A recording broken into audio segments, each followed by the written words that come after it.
Here's your host, Brian Fisher. Hi, and welcome back to Focal Point AFR Talk. 888-589-8840, number to call if you want to join the program. We'll start taking the phone calls during this segment. 888-589-8840 is the number to call.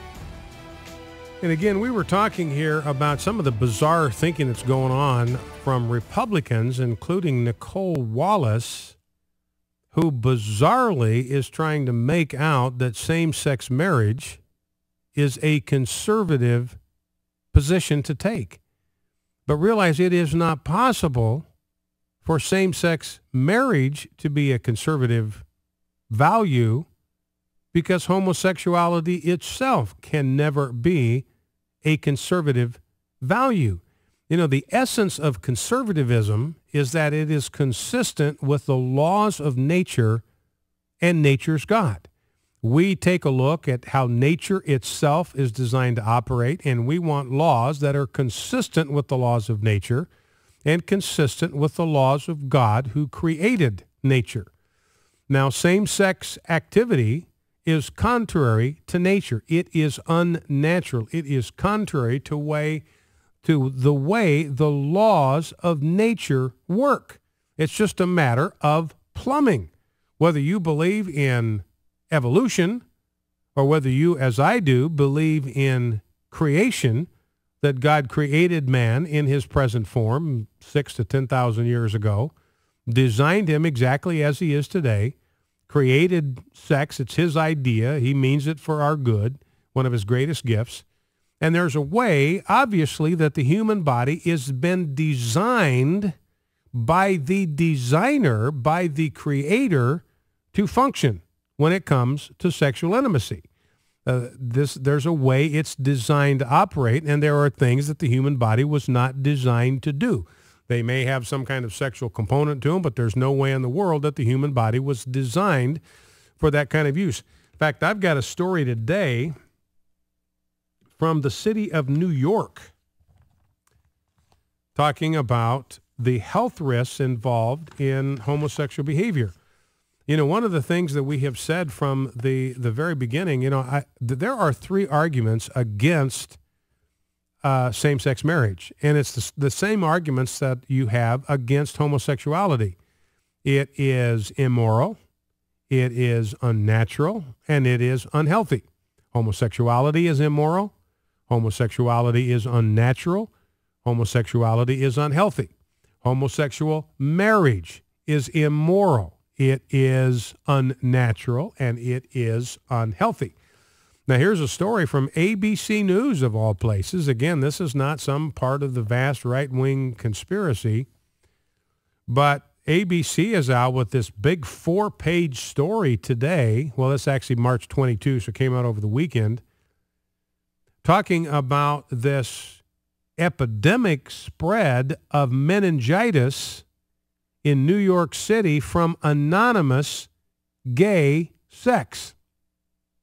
One of the things that we've frequently pointed out is that one of the characteristics of the homosexual community is the frequency of utterly anonymous sexual encounters. That's where bathhouses come into play. That's where rest stops come into play. That is where bathrooms and public parks come into play. That is where secluded places in public parks come into play. That's why they're constantly being busted for having sexual intimacy in these places, because it's characteristic of the homosexual community to engage in frequent, anonymous sexual encounters. In fact, I've mentioned the statistic before. Bell and Weinberg, two researchers, they did a lengthy study talking to white male homosexuals themselves who reported on their own sexual behaviors. And they discovered that 43% of the white male homosexuals that they interviewed, that they researched, admitted to having more than 500 sexual partners over the course of a lifetime. Over 500, 43% of them. 28% of them said we've had more than 1,000 sexual partners in a lifetime. Now, obviously, this is something that's unnatural. There's something obsessive about this. There's something twisted about that. There's something grotesque. In other words, there's some kind of pathology that's associated with homosexual sex itself. It is twisted. It is aberrant. It's a perverse expression of human sexuality. And here we have another confirmation, right? Well, the Supreme Court's trying to decide whether to legitimize these kind of couplings with the term marriage. You've got this story from New York City health officials. This is ABC News, urging some men to get vaccinated against meningitis amid an outbreak that has sickened 22 New Yorkers and killed 7. 7 people are dead from this thing, and it's all rooted in anonymous homosexual sex. The dangerous strain of bacterial meningitis appears to be spreading through sexual encounters between men who meet through websites or smartphone apps or at bars or parties. For what? For anonymous encounters. Now, this is ABC writing this. This is not me saying this. This is ABC admitting that you've got this huge problem in New York City of homosexual males hooking up with other males for anonymous encounters. Random, frequent, anonymous, one-night stands. Don't even last one night. More than half of the infected men have had HIV.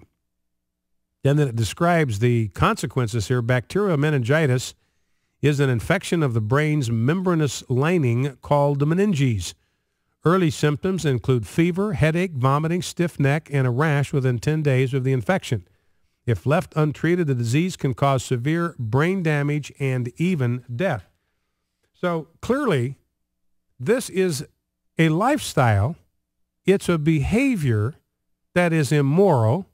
It is unnatural, and it is unhealthy. It can lead to brain damage and even death. And then you've got this Nicole Wallace out there trying to say, hey, believing that kind of sex is okay, that's a perfectly normal conservative point of view to take. Let's grab clip number 3, Rob. Again, this is Nicole Wallace. Again, she's having an exchange with Gary Bauer about homosexuality. The biggest problem that Mr. Bauer faces, not just this morning, but moving forward, is that more than 65% of his own base, self-describing evangelical Christians under the age of 33, support marriage equality. 80% of people in this country, right, left, Democrat, Republican, man, woman, support marriage equality. More than 60% of all Americans, everyone supports marriage equality. And that very same activist court that he railed against with such hostility this morning always sides on the side of freedom. They're the very same court that overturned gun bans for overreaching. They're the very same court that overturned campaign finance reform for overreaching. So we can despise the court for its activism when we don't like their behavior. But we can't say that this is a court that always sides on the side of liberals. So again, that's Nicole Wallace, who's a Republican activist, strategist. We'll come back and kind of parse what she's saying. One of the problems with this polling data when it comes to same-sex marriage, and I'll talk about this when we come back, is people read them as if we're just saying you think people should be nice to homosexuals.